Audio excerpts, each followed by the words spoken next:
Welcome to Faith and Science. I'm Dr. John Ashton. I was reading a report that 2 minutes after midnight on the 14th of November 2016, the Upper South Island of New Zealand experienced a 7.8 magnitude earthquake. Now, this was the second strongest earthquake in New Zealand since Europeans arrived. It caused a number of faults that were ruptured, and that is, abrupt sort of changes in the strata. And the northeastern tip of the South Island actually moved closer to the North Island by about 2 metres, 6.5 feet. There was one fault that moved about 32 feet sideways, and so it's the Kaikoura earthquake, after a town named after the town near one of the faults, and so the fault is where there's a rupture and a sharp movement in the rock layers. But it's estimated by, according to the geonet.org New Zealand website, that about 100,000, somewhere between 80 to 100,000 landslips occurred. And so there were, some of the landslips blocked rivers and so forth. And of course, since that time, some of those slips have been eroded by the rivers flowing over and through them. And they've actually created quite new landforms. And some of the things is there's some new, canyons have been formed that can be used for kayaking, that people kayak down. And one observer who wrote in one of the New Zealand websites about the event said that in the space of just 4 months after the earthquake, a gorge formed that looked like it had been there for thousands of years. And that was it had gouged through limestone on the Clarence River. And the person noted that the rivers are always changing, but the speed of the transformation after the earthquake was amazing.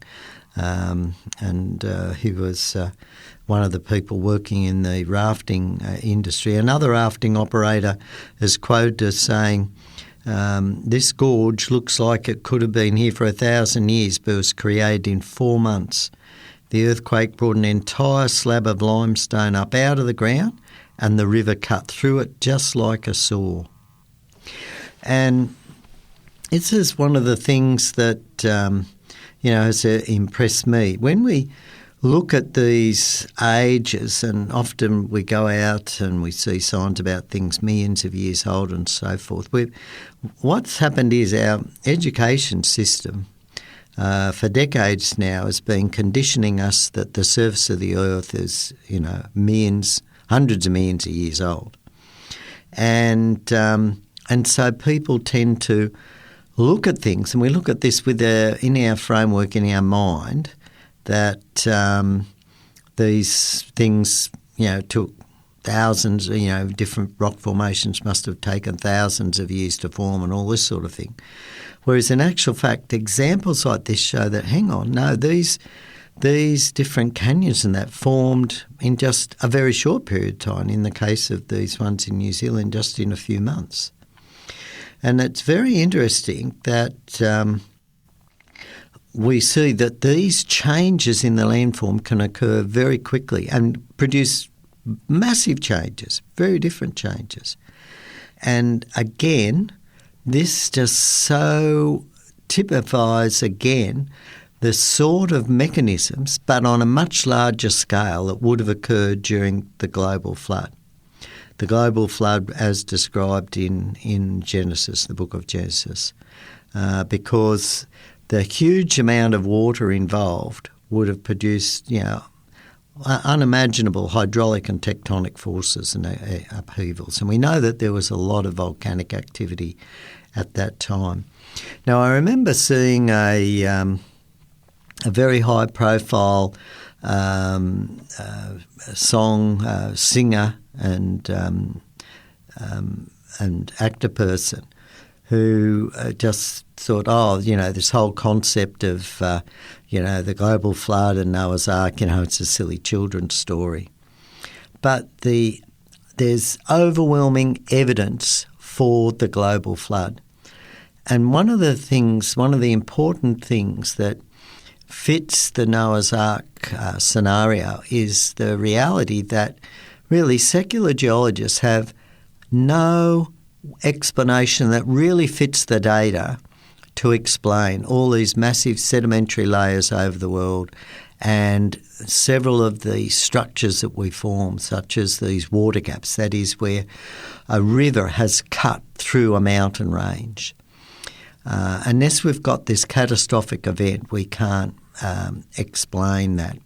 We know as we look at the geology of the Earth that the surface of the Earth is covered with these multiple sedimentary layers all over the Earth, a thin layer of sedimentary layers over the top of the Earth's crust that have obviously been laid down under very large water movement conditions. And some of these slabs of strata, rivers of strata, like the Morrison Formation in the US, run from Mexico up to Canada. They're huge areas, so they involved huge water flows that were occurring, and so the flood was a major cataclysmic event. Now, the other thing that the other aspect that comes up is a lot of critics of the Bible have said, well, look, the Bible's just a bit of a copy from the Gilgamesh epic, which was written about 2000 BC or so, and about the time of Abraham and this sort of thing. And that, the story that, or the account that Moses has recorded in Genesis is just a version of that. But when we look at this Gilgamesh epic, which is certainly predates Moses' writing of Genesis, we see that it's just not scientifically viable. It's mythical. For a number of reasons. Well, it only rained for about 6 days. There's only rain involved in the description. There's no underground water being released. And the Bible emphasises the fountains of the deep were opened up. So it's believed that much more water came from under the earth and was released into the ecosphere than from rain. And, of course, the volcanic activity as well. And so the Gilgamesh epic, you've only got 6 days of just rain, no fountains of the deep opening up. And the vessel in which they were saved was a cube. I mean, it's highly unstable sort of boat in that sense. And so a number of these aspects just don't fit the scientific description, whereas we know the description of the ark, its size, could account for a lot of the species of the air-breathing, land-dwelling type animals. There's so many things that fit the explanation of the global flood. The historical accounts of in all the different cultures that go back pre-Christianity that talk about how the world was wicked, that God destroyed the world because it was wicked, was destroyed by a flood. Only a small group of people were saved in a vessel. And it was a supernatural event. We know the Bible describes how God brought the animals to the ark. And it was a supernatural event. And, of course, a lot of people don't accept, the supernatural, but we need to remind ourselves all the time that life is supernatural. There's no natural explanation for a living organism, for life. There's no explanation for consciousness. I read an article just recently, an interview with Paul Davies, the renowned astrophysicist, who wrote the book The Mind of God, and he was asked about, does he think there's an afterlife, and commented, well, he doesn't really know, but he then pointed out that science has no explanation for consciousness. So we have no explanation for the amazing biochemical machinery that we find in cells. These molecular machines, they're unstable in the natural environment. They need to be in a protected living system to form, and they're so complex they're not going to form by random chemical reactions. Everything is against it. All the known science is against living organisms forming by chance. So again, that's another miracle. And there are many aspects of science that we don't understand. Why is the corona around the sun much hotter than the surface of the sun? So this outer layer of gases we know is way hotter. The surface of the sun is measured at about 6,000 degrees. The corona average temperature is 1 to 2 million degrees, with some areas reaching up to 20 million degrees. And scientists have no explanation as to how it can be that hot. And of course, that's just a physical thing that's happening now, and I'm sure there will someday we will actually work it out. But there are a lot of examples like that that we know of that point to, particularly consciousness, the origin of life, point to clear evidence for supernatural intervention in our world. And that's what the flood was. But of course, people still don't want to accept it. But again, there are so many structures on the earth where there's major problems. Now, I often mention, that people talk about, what about all the radiometric dating and this sort of thing? Well, hang on, let's look at something we can measure. With radiometric dating, we've got no reference rocks, right? We have no rocks that we know for sure were 100,000 years old or 1 million years old or 100 million years old to calibrate our method. So we don't know. But what we do know is we can measure erosion rates today, for example, and show that, hang on, the continents would erode away in less than 10 million years. We can measure the decline in the Earth's magnetic field, and we can say, well, hang on, if it was much stronger in the far past, the heat would have been so strong that life on Earth wouldn't exist anyway. So, there's all these factors that are pointing to a very, very young age for life on Earth. But another one that is very, very clear evidence is the Grand Canyon. Now, I've been fortunate to visit the Grand Canyon a couple of times. Once from out of a tour from out of Las Vegas, and once being taken privately from Phoenix in Arizona. And so it's certainly an amazing structure, and in fact it's the valley of the Colorado River is about 450 kilometres long, or actually 466 kilometres long, if the nearly 100 kilometres of the Marble Canyon are included. And the depth of the Grand Canyon varies from about 900 metres to 1,800 metres. And the average depth is 1,600 metres, 1.6 kilometres. And the canyon's width, rim to rim, is between 6.5 and 29 kilometres.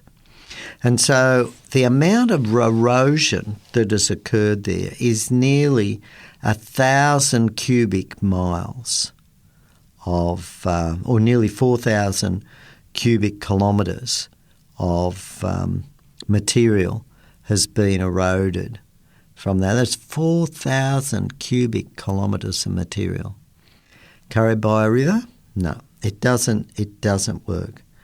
And it's interesting that even the secular geologists really don't have a satisfactory explanation for it, because again, it's based on this uniformitarian scenario that things have all continued as they are for millions of years, all this gradual erosion and this sort of thing.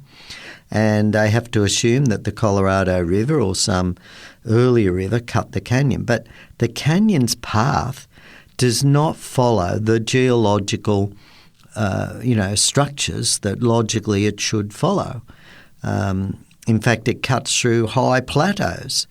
It hasn't actually been diverted by faults, and it does not follow the topographical slopes of the surrounding plateaus.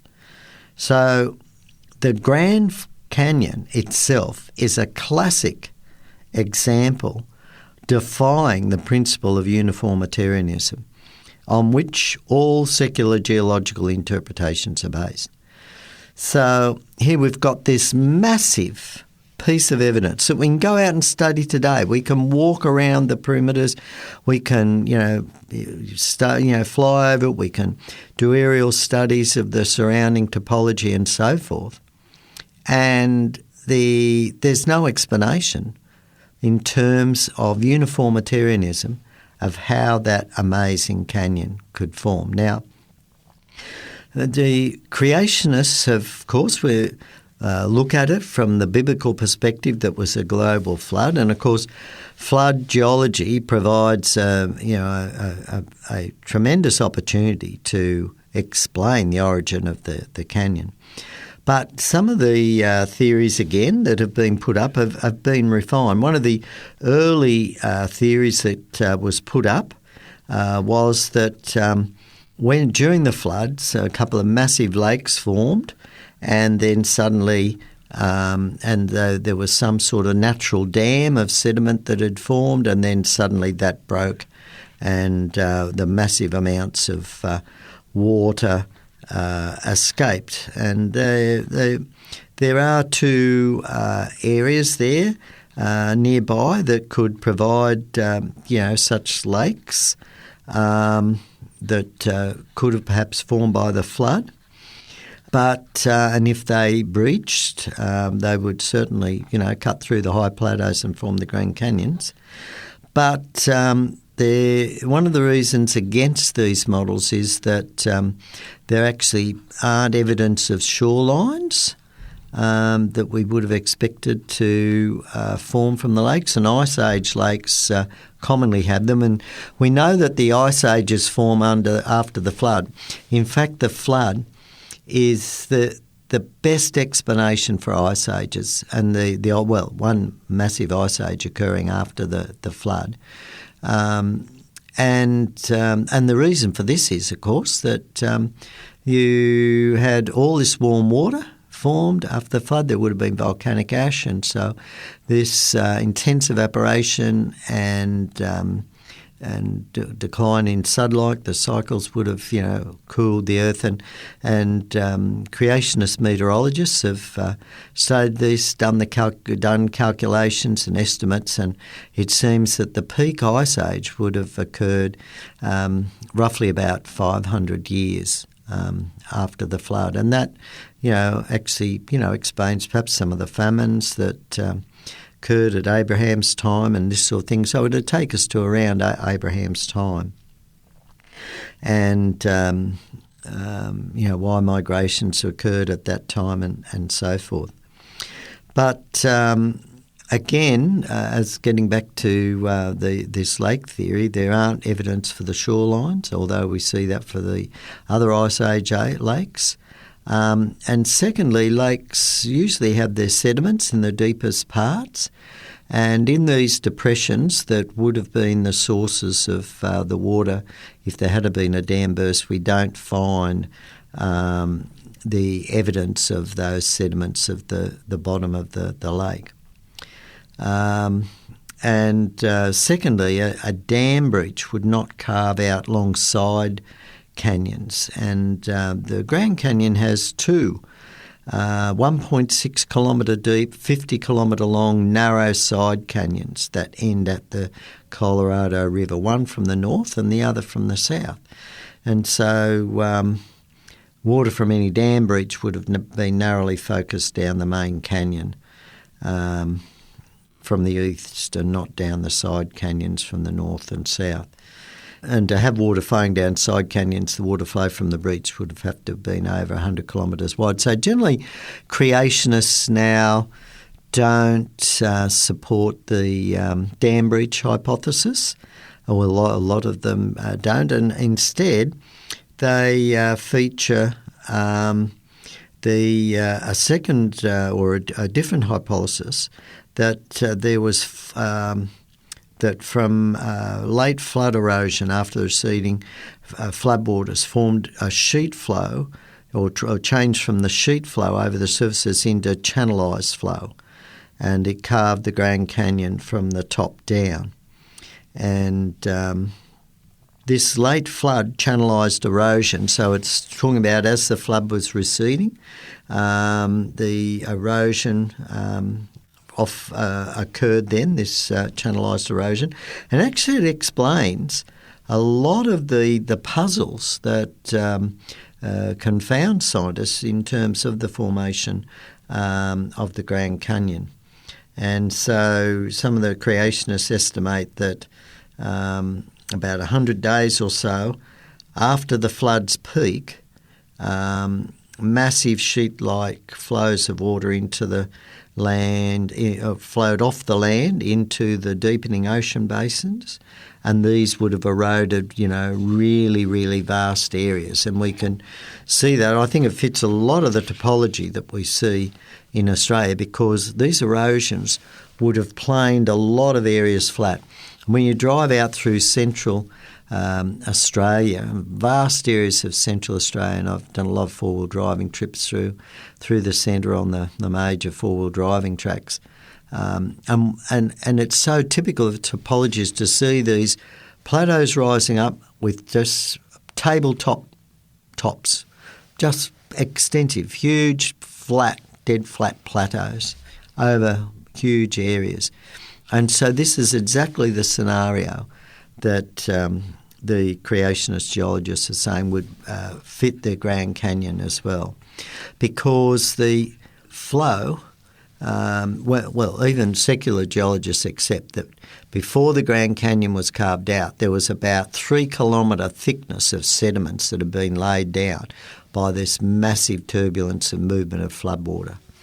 Then a huge amount of material, about 3 kilometre thickness of sediments was actually eroded away from the Grand Canyon area, and this is referred to as the Great Denudation. And so what is the creationists saying? As the water level dropped, this sheet flow would start to divide into individual channels across the underlying surface, intensifying the erosion beneath each channel and cutting it rapidly and deepening grooves in the land surface. And of course we've seen how, for example, in the New Zealand example that we mentioned earlier, and also how this sort of channeling can occur with the Mount St Helens eruption as well. And so this receding water quickly carved the Grand Canyon and the other canyons like the Zion Canyon, and the eroded sedimentary load was then emptied into deep basins in the southeast California and the ocean, and we see the sediment there. But one of the fascinating things is that a canyon which passes perpendicularly from one side of a mountain range or a ridge to the other, and which contains a river, as I mentioned earlier, is called a water gap. And of course there's thousands of water gaps around the world. There's some pretty spectacular ones in Tasmania called the Gordon Splits. And the Grand Canyon is the world's longest water gap. And these water gaps pose a serious puzzle for uniformitarian geologists, who generally assume that the river carved the gap. But rivers should logically flow around mountains, not cut through them. But channelized flood erosion, as water level drops, solves that mystery. And particularly in the Grand Canyon, if you look at the path of the Colorado River, it passes straight through several high plateaus instead of going around them. And it does not cut through the Kaibab Plateau at its lowest point. It cuts through it at a much higher point. As a matter of fact, one of the papers that was published by the Grand Canyon Association by W. Ranney, called Carving the Grand Canyon, Evidence, Theories and Mysteries, he writes, oddly enough, the Grand Canyon is located in a place where it seemingly shouldn't be. So this is what secular uniformitarianism geologists are saying. Some 20 miles east of Grand Canyon Village, the Colorado River turned sharply 90 degrees from a southern course to a western course into the heart of the uplifted Kaibab Plateau. It appears to cut right through this uplifted wall of rock, which lies 3,000 feet above the adjacent marble platform to the east. And so that's a massive problem, both for secular and creation geologists, to explain how the Kaibab Plateau was cut through at its present-day altitude of about 2,500 metres and not at its lowest point of only 1,700 metres. But again, the two channelized currents approaching from the northeast and the southeast, each cutting their own valley until they joined forces on the Kaibab Plateau at the location of the eastern Grand Canyon, would explain it really well. So this it's a brilliant explanation. So the flood geology explains the Grand Canyon very well. Really, we can see the Grand Canyon really is factual evidence for the flood on a global scale. Some people try to say, well, the Genesis flood was just local, but we have powerful evidence that the flood is worldwide as we look at the structures all over the world.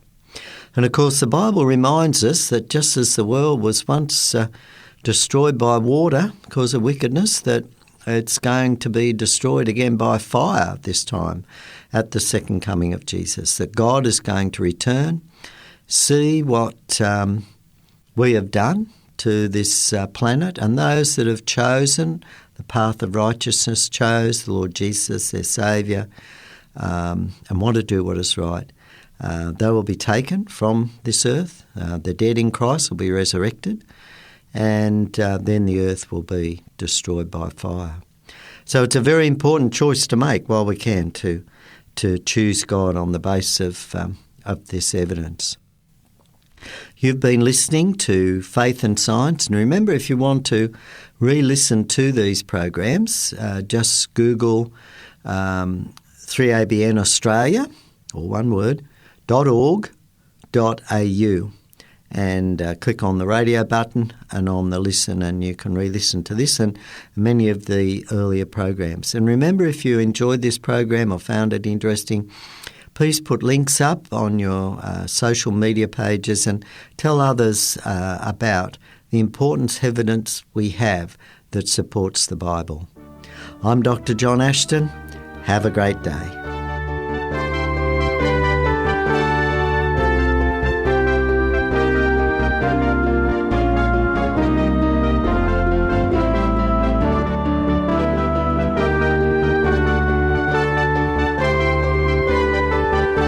You've been listening to a production of 3ABN Australia Radio.